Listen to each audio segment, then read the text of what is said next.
Libreville abrite la 44e édition de la mission multisectorielle d'Africa Development Club du groupe Attijari Wafa Bank. Cette rencontre de haut niveau est la 5e mission au niveau du Gabon. Elle a mis l'accent sur les opportunités d'investissement dans le pays, mais également le renforcement du partenariat Sud-Sud. Chefs d'entreprise, investisseurs et entrepreneurs internationaux ont participé à ce grand rendez-vous. Au Gabon, aujourd'hui, il faut le remarquer, il y a beaucoup de choses à faire.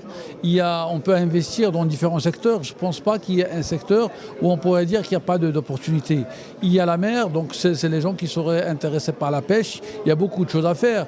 Il y a l'agriculture. C'est un pays qui est, je dirais, béni parce qu'il y a des terres qui sont fertiles. Il y a la pluviométrie. Et donc tout reste à faire sur la partie agriculture.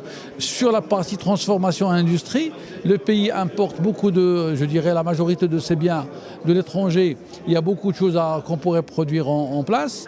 Il y a l'élevage. Mouna Kadiri, directrice du club Africa Développement, a rappelé les objectifs de cette mission pour les différents acteurs.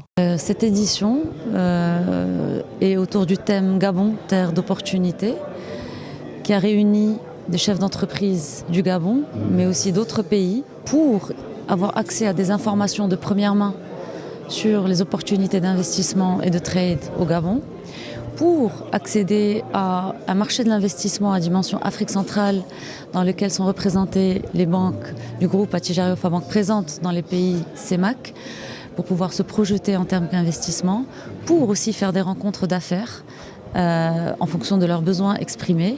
Cette mission constitue une plateforme d'échange entre les opérateurs locaux et internationaux, renforçant ainsi le partenariat Sud-Sud qui existe depuis sa création.